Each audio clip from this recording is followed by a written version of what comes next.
નમસ્કાર દોસ્તો, દેરાણી અને જેઠાણી વચ્ચે થયેલો ઝઘડો અને બનેલી ઘટના. દેરાણી અને જેઠાણી વચ્ચેના સંબંધોમાં મીઠો આદર અને ક્યારેય નાની મોટી તકરાર ભારતીય પરિવારોમાં સામાન્ય બાબત છે. પરંતુ જ્યારે આ તકરાર અહમ એટલે કે ઈગો અને ગેરસમજણનું રૂપ ધારણ કરે ત્યારે તે એક મોટો ઝઘડો બની જાય છે. અહીં એક સંયુક્ત પરિવારમાં બનેલી એવી જ એક વાસ્તવિક અને હૃદયસ્પર્શી ઘટનાની વાર્તા પ્રસ્તુત છે. ભાવનગરના એક શાંત વિસ્તારમાં રહેતા ત્રિવેદી પરિવારમાં સુખ અને શાંતિનો માહોલ હતો. ઘરમાં વડીલ માતા પિતા, તેમના 2 દીકરાઓ રાહુલ અને અમિત અને તેમની પત્નીઓ રહેતી હતી. મોટા દીકરા રાહુલના લગ્ન સ્વાતિ સાથે થયા હતા, જે ઘરમાં જેઠાણી હતી. સ્વાતિ સ્વભાવે થોડી કડક નિયમોની પાક્કી અને ઘરની જવાબદારીઓ સંભાળવામાં કુશળ હતી. નાના દીકરા અમિતના લગ્ન 2 વર્ષ પહેલાં નેહા સાથે થયા હતા, જે ઘરમાં દેરાણી બનીને આવી હતી. નેહા આજની આધુનિક યુવતી હતી, સ્વભાવે થોડી ચંચળ અને પોતાના કરિયરને મહત્ત્વ આપનારી હતી.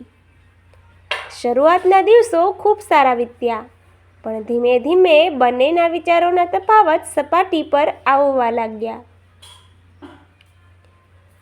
સંયુક્ત પરિવારમાં કામની વહેંચણી અને ઘર ચલાવવાની પદ્ધતિ હંમેશા સંવેદનશીલ વિષય હોય છે. સ્વાતિને લાગતું હતું કે નેહા ઘરના કામોમાં પૂરતું ધ્યાન આપતી નથી અને ઓફિસના બહાને જવાબદારીઓથી ભાગે છે. બીજી તરફ નેહાને લાગતું હતું કે સ્વાતિ ઘરની બોસ બનવાનો પ્રયત્ન કરે છે અને વાતમાં તેના પર રોફ જમાવે છે. નાની નાની બાબતો જેવી કે રસોડાનો સમય, બાળકોને ઉછેર અને તહેવારોનો ખર્ચ વગેરે બાબતે બંને વચ્ચે મનમોટાવ વધતો ગયો. સાસુ સસરા ઘણીવાર બંનેને સમજાવતા, પણ અંદરખાને બંને વચ્ચે એક અદૃશ્ય સ્પર્ધા શરૂ થઈ ગઈ હતી. આ મનમોટાવ એક મોટી ઘટનામાં ત્યારે ફેરવાયો જ્યારે દિવાળીનો મોટો તહેવાર નજીક આવ્યો. ઘરમાં મહેમાનો આવવાના હતા અને સાફ સફાઈથી લઈને મીઠાઈઓ બનાવવાનું કામ ચાલુ હતું. દિવાળીના 2 દિવસ પહેલાં સ્વાતિએ સવારથી જ રસોડાનો મોરચો સંભાળી લીધો હતો. નેહાને ઓફિસમાં એક અર્જન્ટ પ્રોજેક્ટ હોવાથી તે સવારે મોડી ઉઠી અને તૈયાર થઈને સીધી ઓફિસ જવા નીકળી ગઈ. તેણે સ્વાતિને રસોડામાં મદદ ન કરી.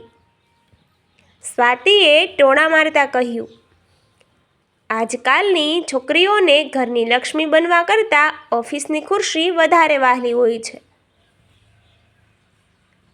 તહેવારના દિવસે પણ બધો બોજ મારા એકલા પર જ. નેહા સાંભળીને અટકી ગઈ. તેનો પારો પણ ચડી ગયો. તેણે વળતો જવાબ આપ્યો, તમે આખો દિવસ ઘરમાં જ રહો છો, એટલે તમને મારી ઓફિસના સ્ટ્રેસની ખબર નથી.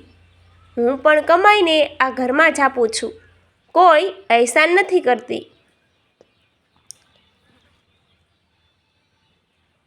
આ વાત સાંભળતા જ સ્વાતિનો ગુસ્સો 7મા આસમાને પહોંચી ગયો. વાત માત્ર રસોડા પૂરતી ન રહેતા જૂની વાતો પર આવી ગઈ. સ્વાતિએ કહ્યું, તારા આવવાથી આ ઘરની શાંતિ રોળાઈ ગઈ છે. તને વડીલોની મર્યાદા રાખતા નથી આવડતી.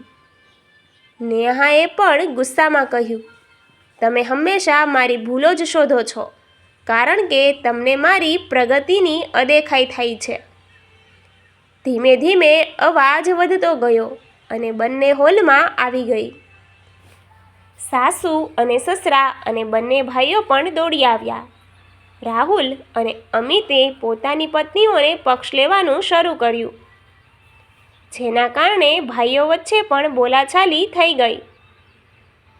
જે ઘર દિવાળીના દીવાઓથી ઝળહળવાનું હતું ત્યાં નકારાત્મકતા અને કડવાશ ફેલાઈ ગઈ. બંનેએ એકબીજા સાથે વાત કરવાનું તદ્દન બંધ કરી દીધું. રસોડું અલગ થઈ ગયું અને ઘરમાં એક જ છત નીચે બે ભાગલા પડી ગયા. સાસુ સસરા આ જોઈને અંતે દુઃખી થઈ ગયા. તેમની આંખોમાં આંસુ હતા કે જે પરિવારને તેમણે પ્રેમથી સિંચ્યો હતો તે અહમના કારણે તૂટી રહ્યો હતો.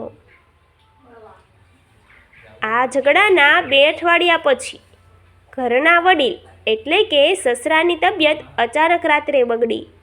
તેમને હાર્ટ એટેક જેવી સ્થિતિ ઊભી થઈ ગઈ. તે સમયે બંને ભાઈઓ કોઈ કામથી બહાર ગામ ગયા હતા. ઘરમાં માત્ર સાસુ સ્વાતિ અને નેહા જ હતા. કટોકટીની આ ઘડીમાં દેરાણી અને જેઠાણી પોતાનો ઝઘડો ભૂલી ગઈ. નેહાએ તરત જ પોતાની કાર કાઢી અને સ્વાતિએ સસરાને સંભાળ્યા. બંનેએ સાથે મળીને હોસ્પિટલ પહોંચાડ્યા. ડૉક્ટરે કહ્યું કે જો અડધો કલાક મોડું થયું હોત તો ગંભીર પરિણામ આવી શકત.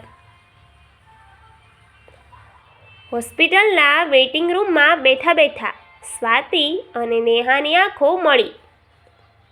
બંનેની આંખોમાં પસ્તાવો હતો. સ્વાતિએ નેહાનો હાથ પકડ્યો અને કહ્યું, જો આજે તે સમય સૂચકતા ન વાપરી હોત તો મોટું અનર્થ થઈ ગયું હોત.